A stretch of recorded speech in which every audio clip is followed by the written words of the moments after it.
සුබ දවසක් දරුවනේ. ඉතින් අපි කලින් වීඩියෝ එකේදී කතා කරා 10 වෙනි ප්‍රශ්නෙට එනකම් කොහොමද උත්තර ලියන්නේ කියලා. අපි දැන් මේ කතා කරන්නේ 2019 සාමාන්‍ය පෙළ ප්‍රශ්න පත්‍රයේ ICT තොරතුරු තාක්ෂණය තොරතුරු සංනිවේදන තාක්ෂණ ප්‍රශ්න පත්‍රයේ අපි කතා කරා 10 වෙනි ප්‍රශ්නෙට එනකම් කලින් වීඩියෝ එකේ. දැන් අපි කතා කරන්නේ 11 වෙනි ප්‍රශ්نين ඉදිරියට කොහොමද අපි උත්තර ලියන්න කියන එක බලමු. ඊළඟට 11 වෙනි ප්‍රශ්නේ දීලා තියෙනවා E අක්ෂරය ASCII වගුවේ 69 ලෙස නිරූපණය වේ නම් ASCII වගුවට අනුව G අක්ෂරයේ ද්විමය නිරූපණය කුමක්ද කියලා අහනවා. ASCII කියලා කියන්නේ American Standard Code for Information Interchange. American Standard Code for Information Interchange.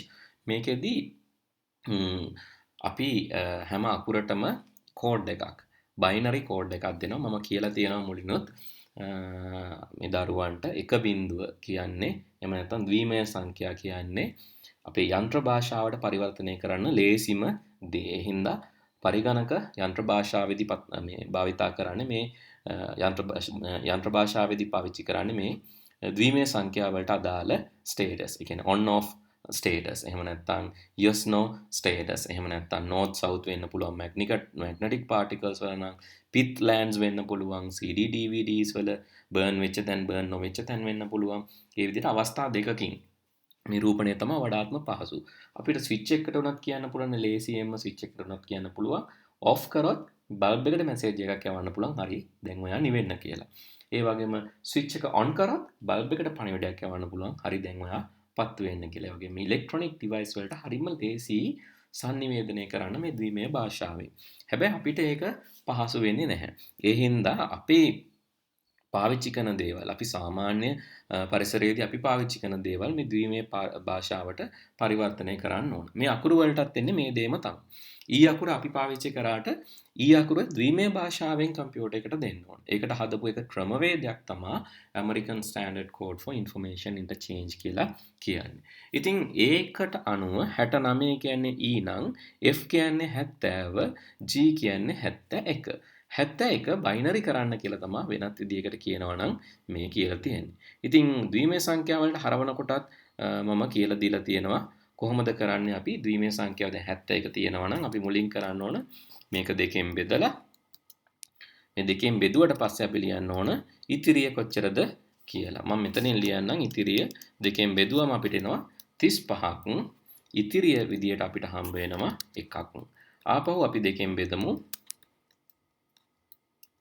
ආයෙත් අපි දෙකෙන් බෙදමු. ඒ දෙකෙන් බෙදුවට පස්සේ ඔන්න ඊළඟ සැරේටත් අපිට එනවා මේ ලයින් එකම කොපි කරලා ගන්නම්කෝ. මේ වගේ අපිට දිගින් දිගටම මේක දෙකෙන් බෙදන්න වෙනවා. 35යි ඉතිරි 1යි 35 දෙකෙන් බෙදුවම 17යි.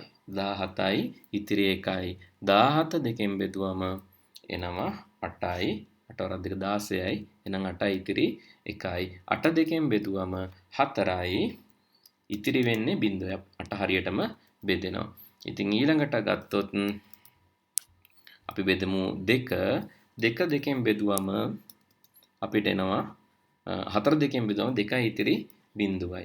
ඊට පස්සේ මේ දෙකත් අපි දෙකෙන් බෙදන්න ඕන. 2 දෙකෙන් බෙදුවම අපිට එනවා 2ට 2 ඒවා 1යි ඉතිරිය 0යි විදිහට. ඉතින් දැන් අපි කරන්නේ මේ අග සිට මුලට මේ 1 සිට උඩ අතට ඒ කියන්නේ 1.0.0.111 මේ පැත්තෙන් ඉඳන් උඩ අතට මේක ලියාගෙන යන එක. 1.0.0.111. දැන් මේ තමයි දෙකේ පාදේ නිරූපණය මේ අදාළ සංඛ්‍යාවේ. අපිට මේක ලේසියෙන්ම 10 පාදයට පරිවර්තනය කරලා ඕනනම් ආයෙ චෙක් කරගන්නත් පුළුවන්.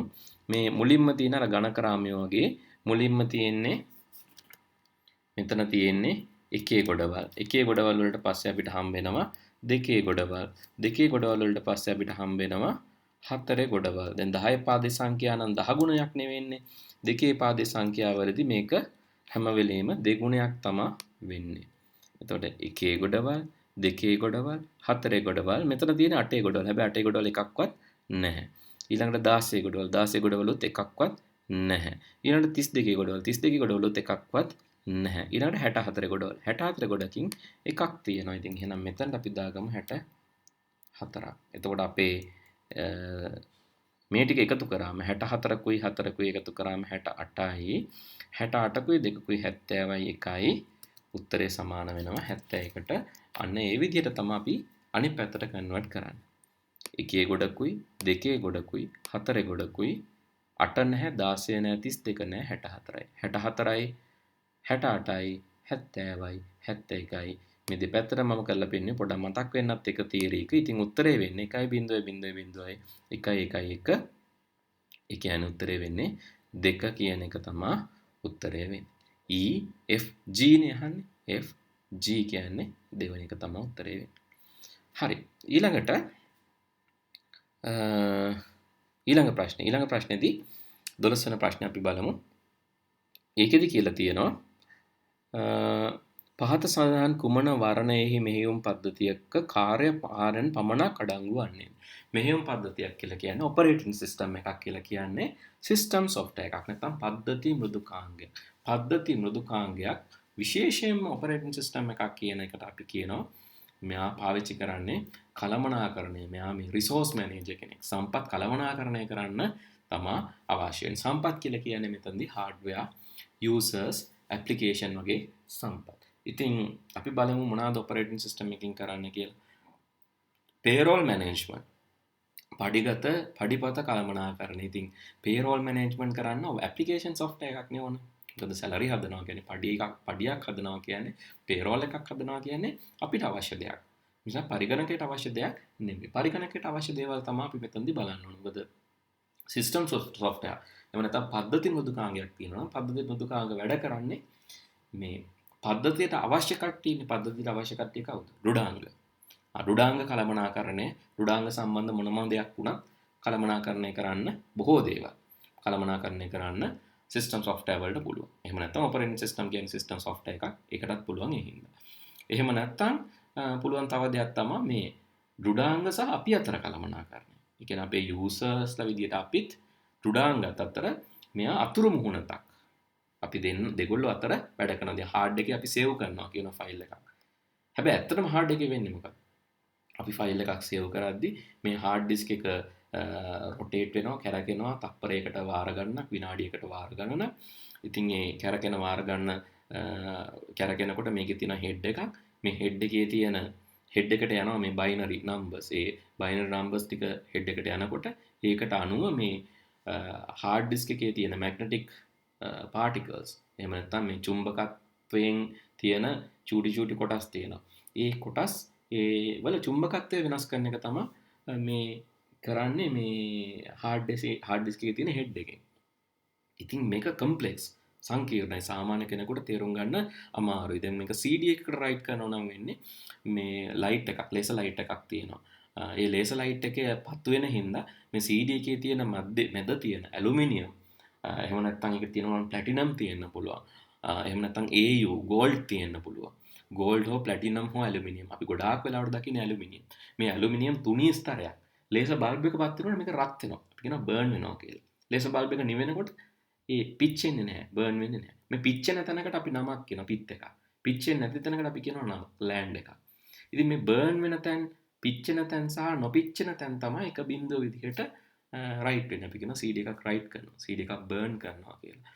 ඉතින් ඒක CD එකක් තුල වෙනවා. ඒත් සාමාන්‍ය යූසර් කෙනෙකුට ඒක තේරෙන්නේ නැහැ. එයා හිතන්නේ CD එක රයිට් කරා, ෆයිල් ටික දැම්මා, CD එක රයිට් කරා, ඔන්න රයිටින් සොෆ්ට්වෙයාර් එකක් රයිට් කරා, දැන් CD එකේ තියෙනවා. එච්චරයි. හැබැයි ඒ කවුද සංකීර්ණ කාර්යයට උදව් කරන්නේ? සංකීර්ණ කාර්යයට උදව් කරන්නේ මේ අතරමැද ඉන්න පද්ධති මෘදුකාංග. ඉතින් එහෙමනම් පද්ධති මෘදුකාංග වල එක කාර්යයක් තමයි මේ රුඩාංග සම්බන්ධ කළමනාකරණය. දෙවෙනි එක රුඩාංග සහ යූසර්ස්ලා අපි අතර අතුරු මුහුණතක් විදිහට වැඩ කරනවා. ඒ වගේම මේ තවත් කාර්යයක් තමයි මේ රුඩාංග සහ ඇප්ලිකේෂන් සොෆ්ට්වෙයාර්. තියෙනවනේ අපිට ඕන විවිධ සොෆ්ට්වෙයාර් තියෙනවනේ අපිට භාවිතා කරන්න ඕනේ. payroll management, office, graphic design, අපිට සින්දුවක් අහන්න ඕන, entertainment software, game එකක් ගහන්න ඕන. ඒවා මේ application software, යෙදුම් මෘදුකාංග. ඉතින් යෙදුම් මෘදුකාංග සහ hardware අතර කළමනාකරණය කරන එකත් යෙදුම් මෘදුකාංග දැන් game එකේ තියෙන sound එකක්. ඒ sound එක අපිට දෙන්න උදව් වෙන්නේ අර මැද්දේ ඉන්න පද්ධති මෘදුකාංග. ඒතර පද්ධති මෘදුකාංග කියන්නේ හැම වෙලේම අපි සහ හાඩ්වෙයාර් අතර අතුරු මුහුණතක්. ඒකෙන් කරන්නේ හાඩ්වෙයාර් වල කම්ප්ලෙක්සිටි එක. නැත්නම් හાඩ්වෙයාර් වල තියෙන සංකීර්ණත්වය අපෙන් හංගන එක. ඊළඟට දෙවෙනි එක තව දෙයක් තියෙනවා. අපි සහ ඒ වගේම ඇප්ලිකේෂන් සොෆ්ට්වෙයාර් යෙදුම් මෘදුකාංග සහ හાඩ්වෙයාර් අතර අතුරු මුහුණතක් විදිහට වැඩ කරන තව එකක් තියෙනවා. මේ හાඩ්වෙයාර් නැත්නම් රුඩාංග කළමනාකරණයට උදව් වෙනවා. ඉතින් එහෙම උත්තරයක් අපි හොයලා බලමු කොහොමද තියෙන්නේ කියලා. ක්‍රියාවලිය කළමනාකරණය ප්‍රොසෙස් මැනේජ්මන්ට්. ප්‍රොසෙස් කියන්නේ රුඩාංග වලට අදාළ දෙයක්. දත්ත සමුදාය කළමනාකරණය. දත්ත සමුදාය කියන ඩේටාබේස්. ඩේටාබේස් කියන එක එච්චරම ඒකට අදාළ වෙන්නේ නැහැ. අපි බලමු තව තියෙයිද කියලා හොඳ උත්තර. ගොනු කළමනාකරණය. ෆයිල්ස්. ෆයිල්ස් නම් ඔපරේටින් සිස්ටම් එකකින් තමයි මැනේජ් කරන්නේ. ඊළඟට ක්‍රියාවලිය කළමනාකරණය හරි. මතක කළමනාකරණය. මෙමරි. මෙමරි කියන්නේ RAM. random access memory, read only memory. ඒවා hardware. ඒතර hardware අතර කළමනාකරණය ඔන්න එකට එනවා. ක්‍රියාවලිය කියන්නේ process. processor එකේ තියෙන්නේ process. ඒකත් හරි. memory එකේ නැත්නම් RAM එකේ තියෙන්නේ මතකය. ඒකත් හරි. දත්ත සමුදාය ආයෙත් දාලා තියෙනවා. ඉතින් ඒක චුට්ටක් අපි පැත්තක තියමු. අන්තිම එක හතරවෙනි එක ක්‍රියාවලිය කළමනාකරණය, මතක කළමනාකරණය, ගොනු කළමනාකරණය. ක්‍රියාවලිය process, මතකය process වලට processor, මතකය memory, memory වලට RAM, ගොනු කළමනාකරණය files, storage, hard disk. ඉතින් hard disk එකත් එක්ක RAM එකත් එක්ක processor එකත් එක්ක වැඩ කරන්න නම් අපිට system software එකක් ඕන. එහෙමනම් හතර තමයි වඩාත් නිවැරදි උත්තරේ වෙන්නේ. operating system එකක් කියන system software එකක් ඉඳ හතරවෙනි එක. ඒ වගේම විශේෂයෙන්ම operating system එකට තියෙනවා විශේෂ කාර්යයක්. එයා තමයි මේ resource manager කෙනෙක්. නැත්නම් සම්පත් කළමනාකරණය. සම්පත් කියලා කිව්වම මොනවද කියලා මම කිව්වා. රුඩාංග කියන්නේ ප්‍රධාන සිද්ධ වෙන හින්දා ඒකත් process management, ඒකත් අපේ user management, ඒකත් IT. ඊළඟට application management, installation, uninstallation, ඒ වගේ දේවලුත් OS එකට IT. හරි. ඊළඟට 13 වන ප්‍රශ්නය. හරි. දැන් අපි දෙකකට උත්තර ලිව්වා. 11ට 2, 12ට 4. දැනට පවතින ගොනු මකා දැමීමකින් තොරව රුඩ තැටියක භාවිතයට ගත හැකි ඉඩ අවකාශය වර්ධනය කර ගැනීමට පහත කුමන ක්‍රියාපිළිවෙතක් භාවිතා කළ හැකිද කියලා අහනවා. ඒ කියන්නේ දැන් තියෙන ෆයිල්ස් ඒවා මකන්න බෑ, ඩිලීට් කරන්න බෑ. එහෙම නැතුව ඒක ඩිලීට් කරන්න නැතුව අලුතෙන් දැන් ඉඩ ගන්නත් ඕන. දැන් ඔයගොල්ලෝ හිතන්න මෙහෙම බස් එකකට සෙනග ගොඩාක් නැගලා ඉන්නවා. දැන් බස් එක මේ බස් එක තමයි අන්තිමටම යන බස් එක. හරි. ඉතින් අන්තිමටම යන බස් එකකින් දැන් තවත් සෙනග ඉන්නව නගින්න. දැන් මොකද කරන්නේ? අපි හිතමු සීට් ගන්නට නැගලා ඉන්නේ. දැන් සීට් ගන්නට නැගලා ඉන්න මැද්දෙනුත් දානවා. මැද්දෙමුත් දාලා තියදී ඒත් මදි තවත් ඉන්නවා බිම. දැන් මොකද කරන්නේ? තද වෙලා සීට් ඇතුළටත් ගිහලා තව කට්ටිය නගිනවා. ඉතින් මොකද්ද මේකට කියන්නේ? මේකට වචනයක් නිකන් හිතුවොත් මේ තියෙන උත්තර වලින් මොකක්ද? සැනෙලි ධාවනය, කොපි කර ගැනීම. ඒ කියන්නේ මිනිස්සු තව බස් එකකට දාන එක. ඒක හරියන්නේ නැහැ නේද? තියෙන ෆයිල්ස් වෙන තැනකට දානවනේ. නිකන් රුඩ තැටියේ හැඩසව ගැනීම, ෆෝමැටින් කියන්නේ ඉන්න මිනිස්සු ඔක්කොම ටික අයින්ම කරලා දානවා. ඉඩ ගන්න. ඒක කරන්නත් බෑනේ. ඊළඟට පාටිෂනින්. මේ බස් එක කොටස් වලට බෙදනවා. බස් එක මැද්දෙන් බෙදනවා මේගොල්ලෝ මෙහෙම එහෙම. ඒකෙන් තව වැඩේ අවුල් වෙන එක නෙවෙයි. ඉතින් එහෙමනම් මෙතන තියෙන එක වචනයක් බලන්න සම්පීඩනය. සම්පීඩනය කියන්නේ මොකක්ද? තියෙන ෆයිල්ස් තියාගෙනම ඒවා තව කන්ඩක්ටර් කරන්නේ තව පස්සට යන ඉඩ තියෙන තව තියෙන උතරින් යන්නේ එහෙම කර පුළුවන් තරම් සම්පීඩනය කම්ප්‍රෙස් කරන. ඒකම අපිට කරන්න පුළුවන් හાર્ඩ් ඩිස්ක් එකේ. ඉතින් තියෙන ෆයිල්ස් කම්ප්‍රෙස් කරනවා නැත්නම් zip කරනවා. එහෙම නැත්නම් ආකයිව් කරනවා කියලා මේකට කියනවා. ඉතින් ඒක මගින් තව අපිට වැඩිපුර ඉඩ ගන්න පුළුවන් තියෙන ෆයිල් මකන්නේ නැතුව. ඉතින් කම්පියුටර් එක කියන එක දිහා මිනිස්සෙක් දිහා බලන විදිහටම බලන්න.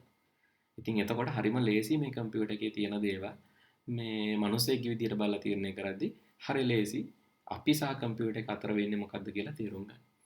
ඉතින් අපි ඊළඟ ප්‍රශ්න ටිකත් දැන් කතා කරමු. ඊළඟ දැන් 13ට එනකන් අපි කතා කරා. අපි බලමු ඊළඟ ප්‍රශ්නේ මොකද්ද කියලා 14 වෙනි ප්‍රශ්නේ. හරි. 14 වෙනි ප්‍රශ්නේ 14 වෙනි ප්‍රශ්නේදී මෙහෙම දෙයක් කියනවා. වදන් සකසන මෘදුකාංගයක් භාවිතා කරමින් ලේඛනයක් සකස් කරමින් සිටින අතරතුරදී එම ලේඛනයේ තෝරාගත් කොටසක් වෙනත් ලේඛනයකට පිටපත් කිරීමට ඔබ අදහස් කරයි. කියන word processing software එකක් ඔයා පාවිච්චි කර ඉන්නවලු. ඉතින් මේ වෙලාවේ තියෙන කොටසක් තව තැනකට පිටපත් කරගන්න කොපි කරගන්න ඕනලු. මොනවාද ඕන කියලා අහනවා. يعني කොපි කරලා තව තැනකට ගන්න මොනවාද ඕන. හරිම ලේසි ප්‍රශ්නයක් නේද? කොපි කරන්නේ මොකද්ද? control C. paste කරන්නේ control V. හරි. එහෙමනම් උත්තරේ වෙන්නේ මෙම කාර්ය සඳහා ඔබ භාවිතා කරන්න කුමක්ද කියලා අහනවා. එම ලේඛනයේ තෝරාගත් කොටසක් වෙනත් තැනකට වෙනත් ලේඛනයකට පිටපත් කිරීම. කොපියක් ගන්න. කොපියක් ගන්නවා control C control V. ඉතින් මේක මම අනිත් ෂෝට්කට්ස් උත් පොඩ්ඩක් මතක් කරමු. control N වලින් මොකද කරන්නේ? new අලුත් එකක් ගන්න එක. control V paste. control P print කරගන්න එක. control V කියන්නේ paste. control V කියන්නේ paste කරන අනතුරු control C නේ. paste කරලා copy කරන්න. copy කරලා තමයි paste කරන්නේ. ඉතින් මේක අපිට කරන්න පුළුවන් තව ෂෝට්කට්ස් තියෙනවා. ඔයගොල්ලෝ ප්‍රෙස් කරලා බලන්න කම්පියුටර් එකේ control එකයි insert එකයි ඒක එහෙම නැත්නම් shift එකයි insert එකයි. එතකොට බලන්න මේ insert key එකත් පාවිච්චි කරන්න පුළුවන් කියලා ඔයගොල්ලන්ට තේරෙයි copy paste කරන්න. control insert shift insert මේ තව අමතර දෙයක්. control insert and shift insert. ඉතින් තව අපිට පාවිච්චි කරන්න පුළුවන් ෂෝට්කට් කීපයක් මම මතක් කරන්නම්. control එකයි A එකයි අපිට පුළුවන් control එකයි ගහලා select all කරන්න. control එකයි X එකයි. ඒ කියන්නේ තියෙන ඔරිජිනල් එකම වෙන තැනකට අරන් යන්න ඕන. පිටපතක් නෙමෙයි. තියෙන ඔරිජිනල් එකම තව තැනකට අරන් යනවනම් cut කරලා paste කරන්න ඕන. control X control V. control X කියන්නේ cut, control V කියන්නේ paste. ඊළඟට control එකත් එක්ක අපිට press කරන්න පුළුවන් control alt delete. එතකොට task manager එක එහෙම නැත්නම් අපි shut down කරන්න අවශ්‍ය main window එක න control shift delete. ඊළඟට control එකත් එක්ක R එක ගැහුවොත් sorry control එකත් එක්ක නෙවෙයි windows එකත් එක්ක R එක ගැහුවොත් අපිට run dialog box එක ගන්න පුළුවන්. windows key එකත් එක්ක අපි ගැහුවොත් D එක අපිට ටග් ගාලා desktop එකට යන්න පුළුවන්. windows key එක අර flag එකක් වගේ තියෙන. ඒකත් එක්ක D ගැහුවොත් desktop එක බලා ගන්න පුළුවන්. ඒ කියන්නේ show කරන්න පුළුවන් desktop. ඒ වගේම ආයි windows එකත් එක්ක D ගැහුවොත් show hide දෙකම කරන්න පුළුවන්. windows D. windows E වලින් explorer open කරගන්න පුළුවන්. windows L වලින් computer එක lock කරන්න පුළුවන්. ඉතින් මේ shortcuts ඔයගලන්ට ලේසියෙන් වැඩක් කරගන්න ලේසි පාවිච්චි කරන්න පුළුවන්. ඒ වගේම control එකයි alt එකයි space එකයි ගැහුවොත් ඔයගලන්ට sub menu එකක් ගන්න පුළුවන්. ඔයගොල්ලෝ වැඩ කරන එකේ alt key එකයි space එකයි ගැහුවොත් sub menu එකක් ගන්න පුළුවන්. ඒ window එක ඊට පස්සේ එතන තියෙන අකුරක් alt එකයි space එකයි ගහලා ඔයගොල්ලෝ x අකුර ගැහුවොත් maximize. ඒ වගේ alt එකයි space එකයි එකත් sub menu එකක් එනවා. ඊට පස්සේ අකුරු ගහලා ඔයගොල්ලන්ට move කරන්න පුළුවන්. එහෙම නැත්නම් resize කරන්න පුළුවන්, close කරන්න පුළුවන්. window එක close කරන්න ඒ alt එකයි space එකයි ගහලා එන sub menu එකෙන් පුළුවන්. එහෙම නැත්නම් window එක close කරන්න පුළුවන් alt එකයි F4. අර function key කියලා තියෙන F අකුරයි 4යි නෙමෙයි වෙනම F1 F2 F3 F4 කියලා උඩින් තියෙන. ඉතින් alt එකයි F4 එකයි ගහලා ඔයාලට window එකක් close කරන්න පුළුවන්. හරි ඊළඟට බලමු 15 වෙනි ප්‍රශ්නේ. පැතුරුම් පතක කෝෂ පරාසයක් A3 to C4 ලෙස දී ඇති අවස්ථාවක් සලකා බලන්න. මෙම පරාසය තුල අඩංගු කෝෂ මොනවාද? හරි මේ පල්ලෑයකින් අපිට මේකට උත්තරේ හොයන්න පුළුවන්. A3 කියන්නේ A වල 3 මෙයා. A3 සිට C4 A3 සිට C4 කියන්නේ C4 මෙයා. ඉතින් A3 ඉඳන් C4. එතකොට මෙතන කොනයි දුන්නම ඒකට අයිති වෙන ඍජු කෝණාශ්‍රය ගන්න. මේ කොනෙන් පටන්ගෙන මේ කොන දක්වා ඍජු කෝණාශ්‍රයක් අඳිමු අපි. මෙහෙම ඔන්න අපිට ඇඳ ගන්න පුළුවන් ඍජු කෝණාශ්‍රය. ඒ ඍජු කෝණාශ්‍රය ඇඳම මේකට අයිති වෙන ඒවා මොනවාද කියලා අහන්නේ. A3 තමයි ඍජු කෝණාශ්‍රය ආරම්භය, අවසානයේ C4. එහෙමනම් ඒකට අයිති වෙනවා A3 B3 C3 A4 B4 C4 කියන ඔක්කොම. A3 B3 C4 C3 A4 B4 C4. එහෙම තමයි රේන්ජ් එක හොයන්නේ. එහෙනම් 4 වෙනි එක තමයි ඒකට උත්තරේ වෙන්නේ. 16 වෙනි ප්‍රශ්නේ.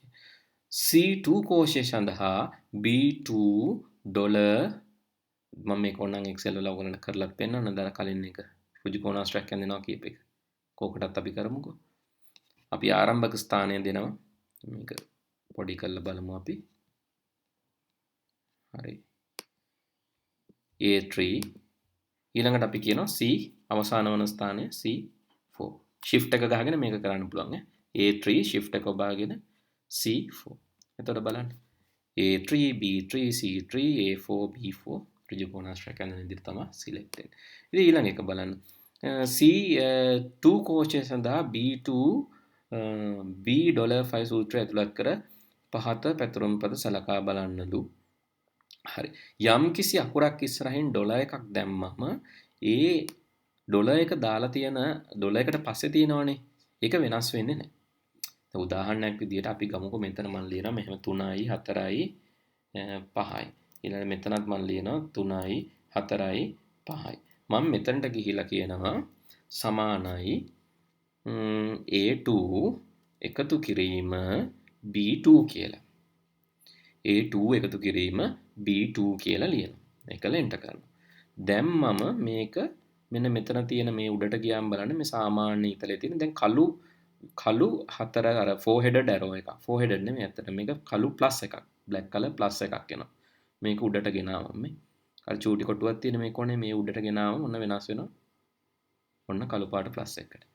දැන් මේක ක්ලික් කරගෙන අතාරින්න නැතුව පල්ලහැට අදිනවා. එතකොට ඔටෝමැටිකලි දැන් 3යි 3යි එකතු කරා මෙතනට ආවේ A2 B2 නේ 3යි 3යි 6යි. මෙතන එහෙමනම් A3 B3 මේ A3 B3 දැක්කද? මෙතන A4 B4 අර රටාව අපි මේක ගත්තේ A2 B2 එකතු කරලානේ. එයා හිතනවා මේකත් ගන්න ඕනේ A3 B3 එකතු කරලා. මෙයාව ගන්න ඕනේ A4 B4 එකතු කරලා කියලා හිතලා එයා ඔටෝමැටිකලි ඒක කැල්කියුලේට් කරනවා. හැබැයි මම මෙහෙම කිව්වොත් සමානයි මේකත් අරගෙන දෙවන එකත් අරගෙන මං කියනවා මේ දෙවනි එකේ ඉස්සරහින් දෙකට ඉස්සරහින් $1ක් දානවා.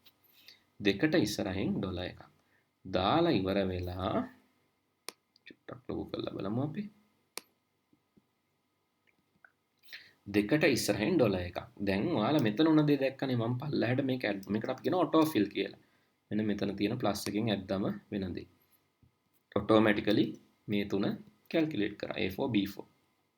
මෙතනදී A2 B2 A3 B3 A4 B4. හරි දැන් මම මෙතනදිත් හැදුවනේ. මෙතනදී හදන එකත් මම ඔටෝ ෆිල් කරනවා. දැන් අර උත්තරෙමයි ආවේ. දෙවෙනි තුන්වෙනි. දැන් ආවා 5කුයි 6කුයි 7කුයි. කොහොමද ආවේ? මෙතන බලන්න මෙතන උත්තරේ මම ඩබල් ක්ලික් කරාම A2 B2 B$2. දෙවෙනි එකෙත් A3 3 වෙනස් වෙලා. හැබැයි B$2මයි. ඊළඟ එකේ A4 B$2මයි. හේතුව මොකද්ද? පල්ලහැට යනකොට ඉලක්කම් වෙනස් වෙන්න ඕනේ මේ දෙක දෙවෙනි රෝ එක, තුන්වෙනි රෝ එක, හතරවෙනි රෝ එක. හැබැයි ඉලක්කම් වල ඉස්සරහින් අපි $1 දාපු හින්දා මේ දෙක වෙනස් වුණේ නැහැ. මේ දෙක වෙනස් වුණේ නැහැ මේ දෙක වෙනස් වුණේ නැහැ. හැබැයි මෙතන ඉස්සරහා තියෙන දෙක වෙනස් වුණා. මේ A2 කියන එකේ දෙක වෙනස් වුණා. මේ A2 කියන එකේ A3 වෙලා.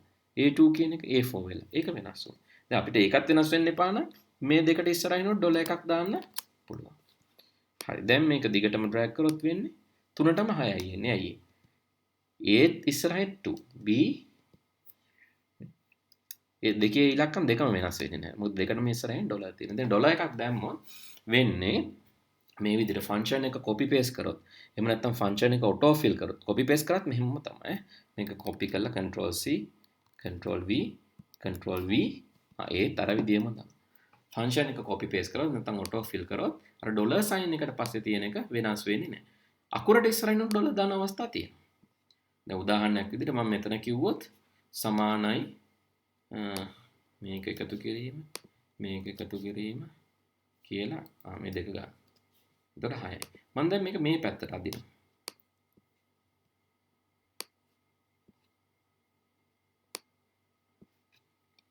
6යි 9යි 12යි. කොහොමද ආවේ කියලා බැලුවොත් මෙතනදී A2 B2 මෙතනදී දැන් මේක මම ඇද්දේ හරස් අතර දකුණු අත පැත්තට හින්දා දැන් මොකද වෙලා තියෙන්නේ මෙතනදී A2 B2 නේ මේක දකුණට ඇන්දා B2 C2 මේ B2 C2 තවත් දකුණට ඇද්දම C2 D2 තව එකක් දකුණට ඇද්ද එහෙමනම් එතකොට එන්නේ මොකක්ද D2 E2 දැන් අකුර වෙනස් වෙනවා ඉතින් අකුරත් අපිට වෙනස් කරන්න ඕනේ නැත්නම් අපි මොකද කරන්නේ මේ අකුර ඉස්සරහට ගිහිල්ලා අපි දානවා ඩොලර් එක හරි දැන් මම මෙහෙට ඇද්දොත් මේක උත්තරේ වෙනස් වෙන්නේ නැහැ හේතුව බැලුවොත් මෙතනත් අකුර ඉස්සරහින් ඩොලර් දාලා හින්දා අකුර දැන් වෙනස් වෙන්න බෑ. හරස් අතර වෙනස් වෙන්නේ අකුරනේ. දැන් අකුර වෙනස් වෙන්නේ නැහැ. ඒතර මේ අතර වෙනස් වෙන්නේ අකුර හින්දා වෙනස් වෙන්නේ. හැබැයි මම මේ පල්ලෙහාට ගත්තොත් ඉලක්කම වෙනස් වෙනවා ඊ. ට්‍රී වෙලා මේ අකුර වෙනස් වුණ ඉතුරුනට ඉලක්කම වෙනස් වෙනවානේ. අකුර වෙනස් වුණ ඉතුරුනට 4 වෙලා. ඒ අකුරට ඉස්සරහින් ඉලක්කමට ඉස්සරහින් අපි ඩොලර් දැම්මේ නේ. අකුරයි ඉලක්කමයි දෙකම ඕනේ තව වෙනස් වෙන්න එපා නම් අපි මෙතනට දාන්න ඕන ඩොලර් කියලා දෙකටම. දැන් මේක හරහාට වෙනස් වෙන්නෙත් නෑ. මම මේක පල්ලෙහාට ඇද්දොත් පල්ලෙහාට වෙනස් වෙන්නේ නෑ. මම මේක කොහේ කොපි පේස්ට් කරා එන්නේ අරකමයි. chart එකේ මඳිනකොට මේක කොහේ කොපි පේස්ට් කරා එන්නේ chart එකේ මඳිනකොට chart එකේ තැන වෙනස් කරා කියලා chart එකේ තියෙන අගයන්නේම වෙනස් වෙන්න බෑ.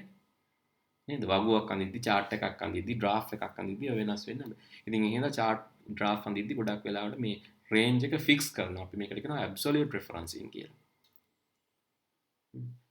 ඒ කියන්නේ අකුරට ඉස්සරහින් ඩොලර් ඉලක්කමට ඉස්සරහින් ඩොලර් දාලා ලියන්න පුළුවන්. එහෙම නැත්නම් අකුර විතරක් ඉස්සරහින් ඩොලර් නම් මෙතන ඉලක්කම විතරක් ඉස්සරහින් අපි කියනවා mixed referencing.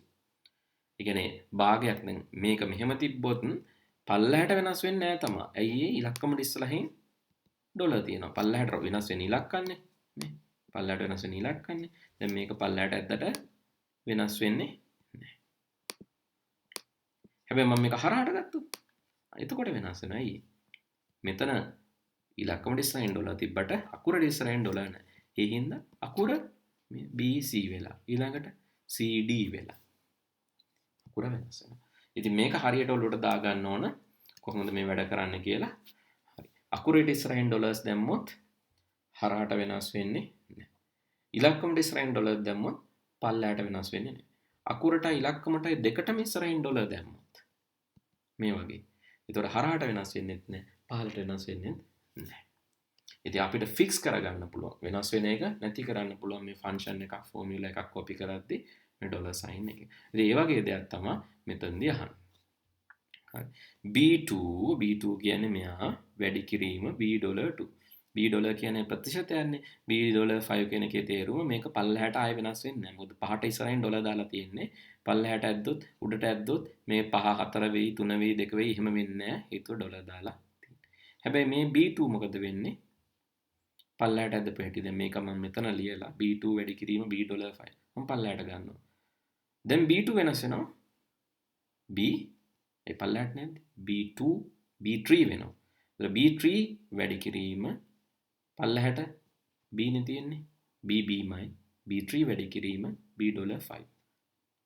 සාමාන්‍ය මේ ඩොලර් නොදා තිබ්බොත් මොකද වෙන්නේ? B2 වැඩි කිරීම B5 කියන එක පල්ලෙහාට ඇද්දොත් B3 වැඩි කිරීම B6 වෙන්න ඕන.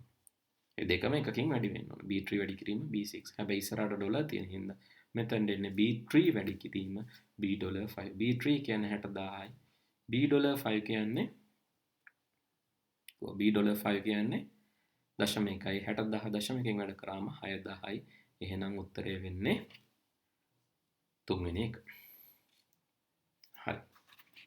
අපැදිලි දෙයක් තියෙනවා නම් යට කමෙන්ට් සෙක්ෂන් එකේ අහන්න ඕන. ඔබ සංස්කරණයෙන් පවතින ඉලෙක්ට්‍රොනික සමාර්පණයට ඔබට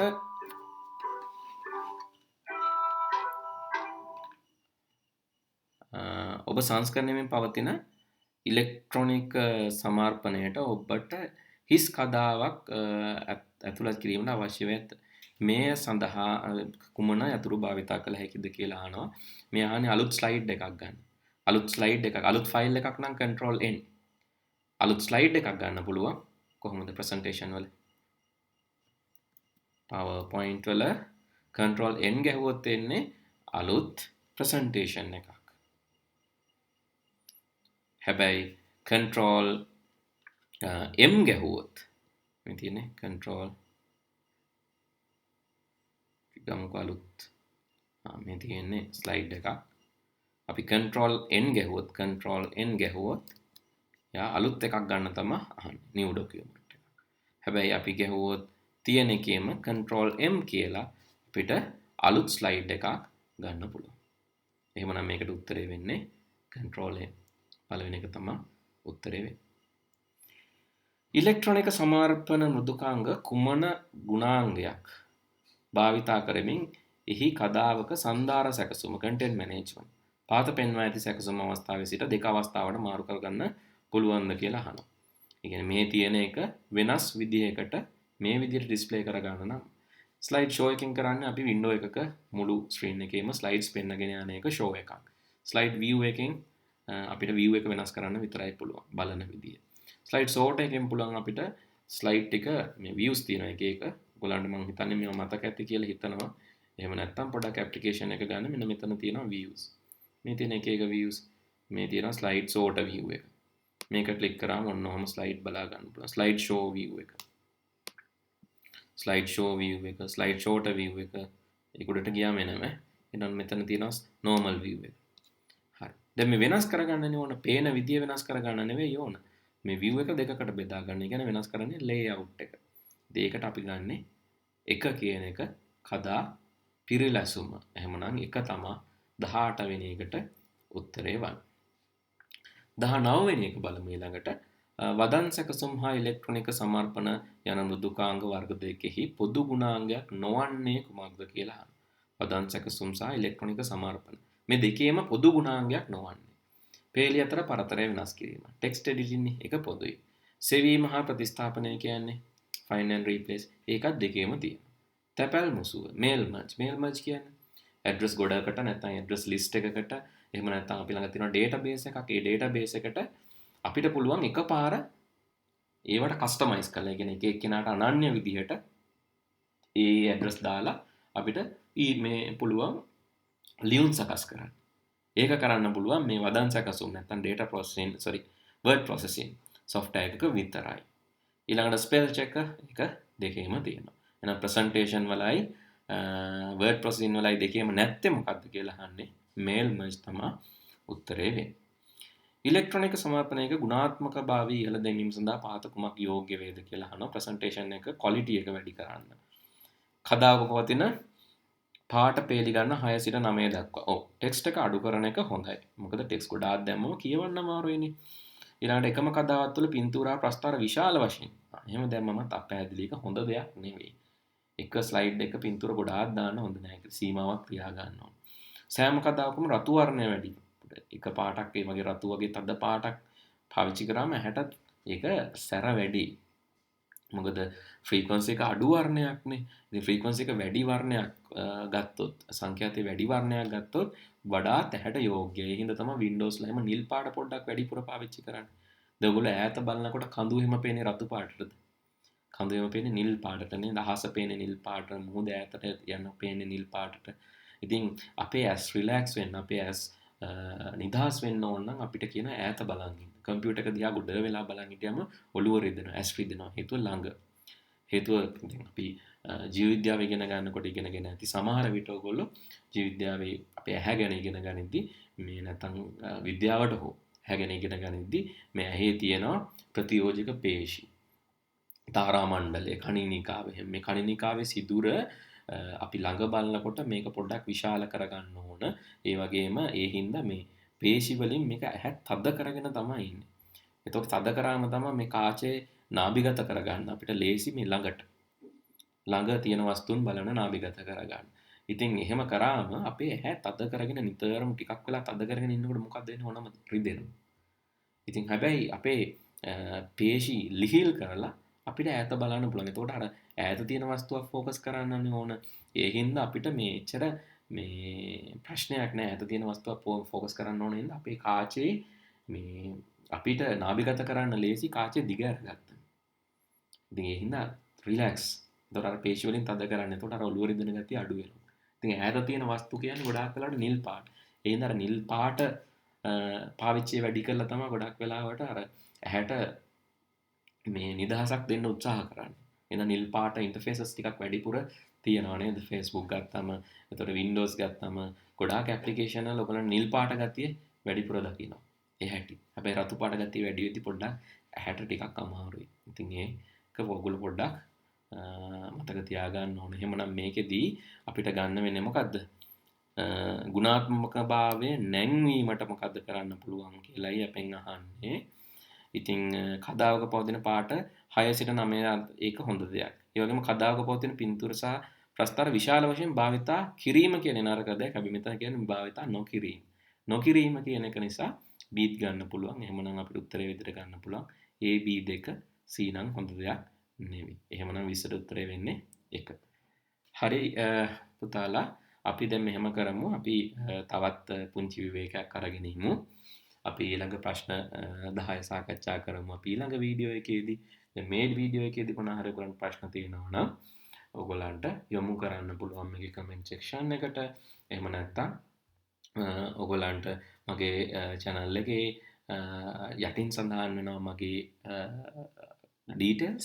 ඉතින් ඒකට ඔයාලට කතා කරලා හෝ ඊමේල් එකක් දාලා හෝ මේ ටික ඔයගලන්ට ගැටලු තියෙනවා නිරාකරණය කරගන්න පුළුවන්. ඉතින් අපි ඊළඟට කතා කරමු 21 වන ප්‍රශ්නේ ඉඳන් 30 වන ප්‍රශ්න දක්වා ඊළඟ වීඩියෝ එකේ.